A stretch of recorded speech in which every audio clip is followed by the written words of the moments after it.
आज तक गेहूं जो है मंडी में 5 लाख बैग आए हैं और उठान उसका है 50,000 बोरी का। 10% अभी तक उठान हुआ है।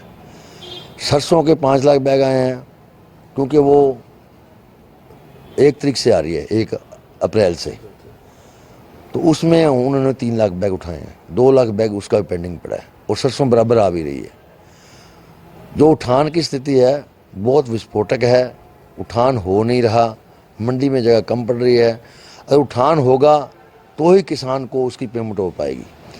अब 15-20 दिन से सरसों पड़ी है, पेंडिंग पड़ी है, और कणक जो है 7 दिन से पड़ी है, तो स्थिति संतोषजनक नहीं है। आज हमने मीटिंग भी की है, हैफेड के डीएम साहब को भी हमने मीटिंग में बुलाया, मार्केट कमेटी सेक्रेटरी को भी बुलाया। हमने उनको कहा है कि आज शाम तक आपका समय है, आप हमारे ट्रक जो मंडी की ज़रूरत है 90 ट्रकों की, 30 ट्रक हमने मांगे डीएफएससी जोन में जो गेहूं की एजेंसी है, 30 ट्रक मांगे हमने हैफेड में जो गेहूं की एजेंसी है, और 30 है हमने हमारे सरसों में हैफेड जोन में वो सरसों के लिए अलग मांगे हैं।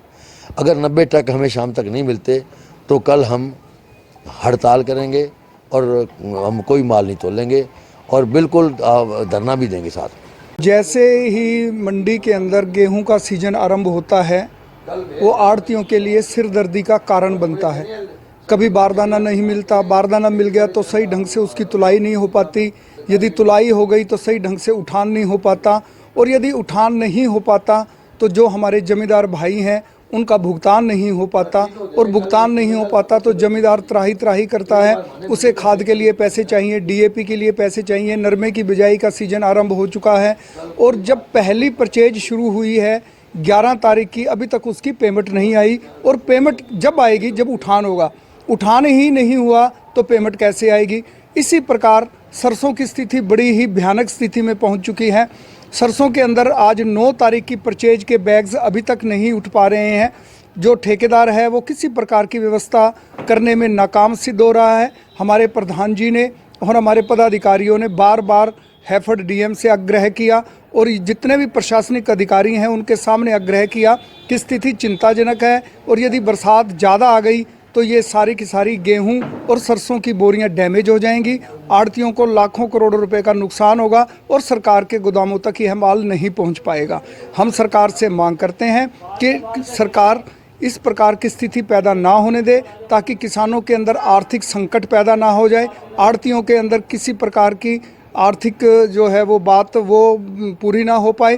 क्योंकि यदि आड़तियों के अकाउंट में तो पैसे किसानों के आने हैं, और यदि किसान के अकाउंट में पैसे नहीं आए तो आड़ती पैसे कहाँ से देंगे। तो इस प्रकार की स्थिति उत्पन्न ना हो, मैं सरकार से पुनः मांग करता हूँ कि यथास्थिति बनाए रखने के लिए सरकार ठेकेदार को ज़्यादा से ज़्यादा ट्रक उपलब्ध करवाने के लिए कहे, और गोदामों के अंदर जिस प्रकार अनलोडिंग के लिए लेबर नहीं है उस लेबर की व्यवस्था सरकार ठेकेदार के माध्यम से करवाए, ताकि सही समय पर उठान हो सके। नहीं, गेहूं का उठान धीमा नहीं है, काम ठीक है। गाड़ियां इसके पास, ठेकेदार के पास 90 गाड़ियां हैं, लेकिन सिस्टम नहीं बन पा रहा। अब हमने लिस्ट ले ली है ठेकेदार से, इसने 70 गाड़ियों की लिस्ट हमें बना के दे दी, 20 गाड़ियों की लिस्ट और बना के दे रहा है जो लोकल चल रही है। 90 गाड़ियाँ हैं, 30 गाड़ी सरसों में चल रही है, 30 गाड़ी वीट में चल रही है, फूड सप्लाई रायफेड में। गाड़ियाँ 90, लेकिन वो सिस्टम थोड़ा सा बनने में दिक्कत आ रही है, वो अब बना रहे हैं, हो जाएगा। संतोषजनक है काम तो हमारी तरफ से, तो ऐसी कोई बात नहीं, लेकिन सिर्फ ये है ना जिसका पुराना माल है वो नहीं उठ पा रहा, इस वजह से सारा सिस्टम गड़बड़ हो गया। सर, पिछले साल जैसा कि अभी बताया जी जी जी 15 लाख लेके आए, अभी तो 5 लाख के हैं। नहीं, इस बार लेबर की दिक्कत आ रखी है, लेबर ना होने की, क्योंकि बिहार के अंदर इलेक्शन है, इस वजह से लेबर। दूसरा थोड़ा जीपीएस सिस्टम की वजह से ट्रकों में ये दिक्कत आ गई। अब सारा स्ट्रीमलाइन हुआ है, अब लेबर भी रेंज होगी। 1-2 दिन दिक्कत आई थी, अब सारा ऑनलाइन वगैरह हो गया हमारे ट्रक। कोई बाहर से है, कोई यहाँ लोकल है, कई पंजाब की भी है गाड़ियाँ। ठेकेदार कहाँ से लाता है, ये तो ठेकेदार का काम है, लेकिन ठीक है। आज स्ट्रीमलाइन हुआ है, कल हमारे 45,000 कट्टे उठे हैं। इस समय गेहूं की आवक 31 लाख क्विंटल हो चुकी है और सरसों की आवक 12 लाख क्विंटल के आसपास हो रही है। अभी जैसे गेहूं की आवक जो अराइवल है वो 31 लाख आने आई हुई है, जबकि हमें 90 लाख क्विंटल के आसपास आने की उम्मीद है, तो 60 लाख क्विंटल और आने की भी उम्मीद है। व्यवस्थाएं हमने पीने के पानी थी, सभी मंडियों में परचेज सेंटर में पीने के पानी थी, शौचालय थी, सफाई की व्यवस्था की हुई है।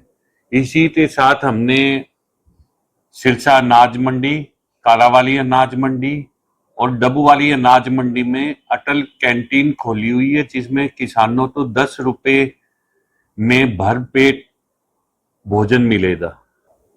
हम ये चाहते हैं कि किसान, जैसे मौसम है तो अपनी फसल तो मंडियों में अभी जैसे लिफ्टिंग की प्रॉब्लम हो रही है, कम लेते आए। इसी के साथ ही हमने मंडियों में फसलों तो बचाने के लिए तिरपाल की, कैरेट, वुडन कैरेट की सब व्यवस्था की हुई है। कल भी हमारा पूरा जो मंडियों में गेहूं या सरसों की उपज थी वो पूरी तरह से कवर्ड की हुई थी।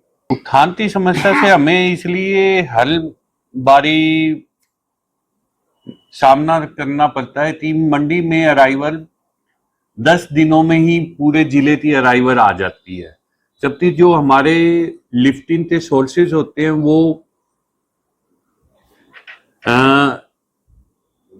लिमिटेड होते हैं। उसके साथ ही हमें जो लिफ्टिंग की प्रोसेस है उसमें टाइम लगता है, उसे बैग में तलने, सीलने और लोडिंग और गोदाम में अनलोडिंग में करने के लिए समय लगता है, जिसके कारण थोड़ी हमें लिफ्टिंग में समस्याएं आने लग जाती है। इस समय हमारी लिफ्टिंग 10% हुई है, जो परचेज हुई है उसका 10%। तो एजेंसियों को क्या निर्देश दिए गए हैं कि सही हो सके? एजेंसियों तो हमने कहा है आप अपने व्हीकल जो ठेकेदारों से लिए हैं उनकी संख्या बढ़ाई, गोदामों में जहां अनलोडिंग हो रही है वहां पॉइंट बढ़ाए जाए।